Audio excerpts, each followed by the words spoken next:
زبان پشتو چی معنا، چی است و چقدر قدامت داره؟ این موضوع در سوشل میدیا غوغا برپا انداخته که بالاخره من مجبور شدم امروز معلومات جمع‌آوری بکنم، ولی دقیق بشنوین و منابعی را که من میگم، معلوماتی را که من میتونم او را شما خودتان مطالعه بکنین، ایجاره باز بسازین. ببینیم زبان پشتو در کتاب ریکویدا به معنای پکت یا پکتا یاد شده که از همین دو جمله گرفته شده. سرزمین پشتونها به نام پکتیا و پکتین آمده است. یک موضوع، کلمه پشتو به نام هوشیاری پشت یا پکت و پخت آمده که در کتاب ویدا پکت یکی از 10 قوم آریایی محسوب گردیده است.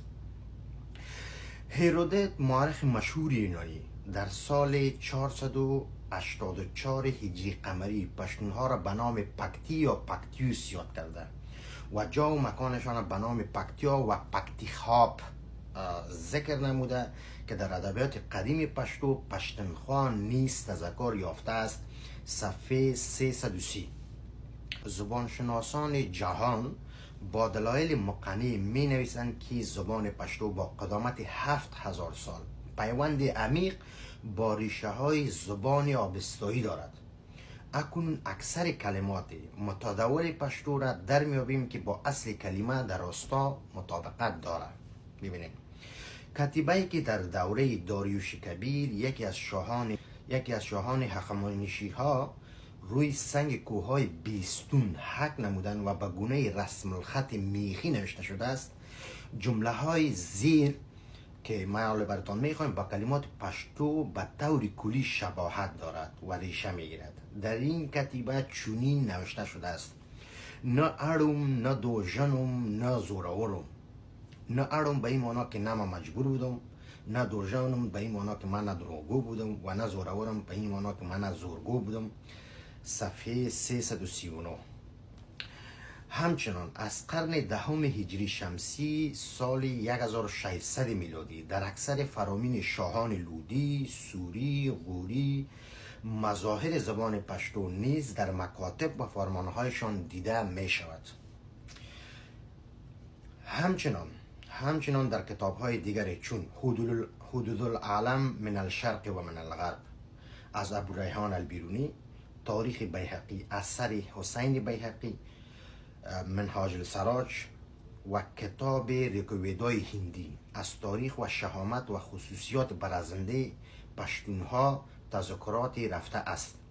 در تحقیقات ابن بطوطه در مورد پشتو و پشتون زبانها اظهارات گسترده صورت گرفته که میتواند به آسانی دسترسی پیدا بکنه.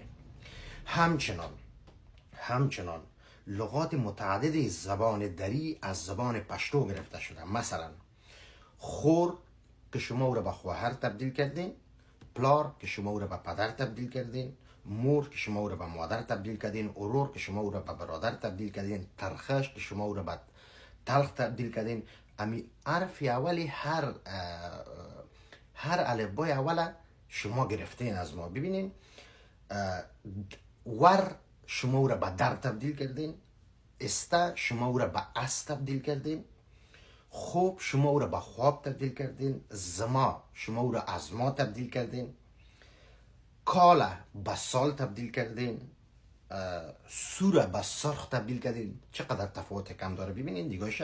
شپره به شب تبدیل کردین، ورځ را به روز تبدیل کردین، یک واوش پس کردین، نشته را به نیست تبدیل کردین، ته را به تو تبدیل کردین، دروجن را به دروغگو تبدیل کردین، سوزیدل را به سوختن تبدیل کردین، شرمیدل را به شرمیدن تبدیل کردین، کاریدل را به کار کردن تبدیل کردین، خندیدل را به خندیدن تبدیل کردین، کول را به کردن تبدیل کردین. اینال ما منابع و مؤخذهای را براتون میگم، خوب گوش کنین، لطفا خوب گوش کنین.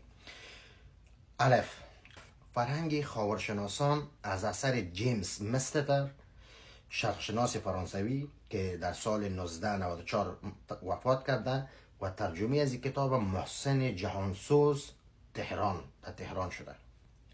ب، سرگذشت تمدن از کارل بکر، فردریک دنکاف، ترجمه از علی محمد زحما، مطبوعه تهران.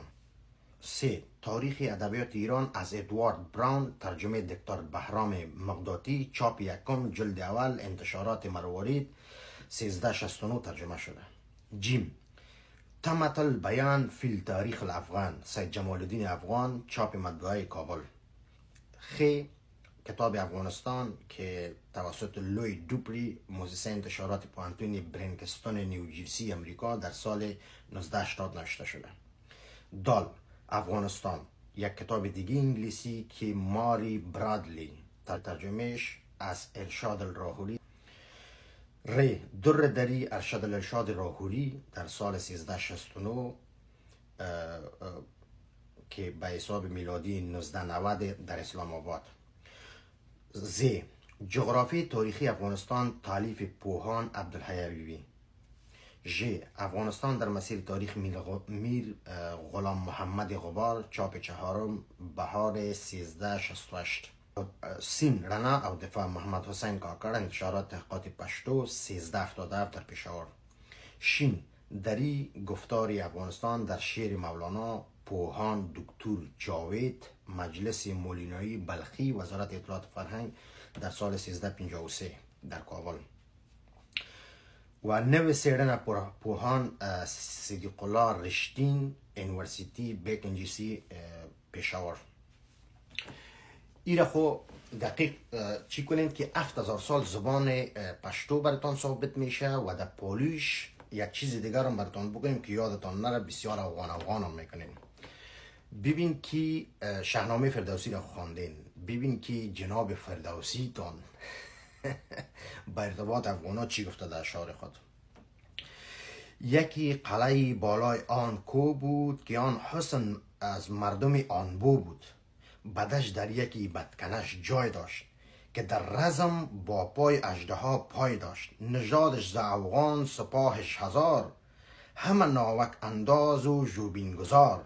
بالا بلند و به پیکر اسپر، به حمله چو شیر و به پیکار ببر. دورانش به مانند ران پیل، دورانش به مانند ران پیل، که رزم جوشان تر از رود نیل. به نیرو جدا کردی از کوی کمر، گریزان از رسمش بدی شیر نر. چو پیکار جستی زمردان مرد، زمردان برآوردی از گرز گرد. ورنا نام بودی کهکه و کهزاد، بگیتی بسی رزمی بود شاد. 1118 سال بود، بسی بیم از او در دل زال بود. همچنان در جای دیگر سوی است. هزاران سواران افغان گروه، زلاچین دلیران ابرو گرد و کوه. تدارم درنگ امشب عید زکین، مگر به سوی افغان خرگه زمین. جان گرامی بدارش خواهی را میمانیم. با می رقم و امثال هم یک چیز براتان نگفته نمانه. یک ویدیو در قسمت افغان ها و تاریخ افغان ها و بالاخره خود واژه افغان براتان نشر میکنم که از 5000 سال قدامت داره و رفرنس های براتان میتونم که مویایتان بکنین دیوانه شوین. گفته بودم که قوم پرستی نکنین وطن در چی حالت است، ولی مرا نموندین مجبور میسازین که در این سن پیری ما مطالعه بکنین. خدا حافظتان.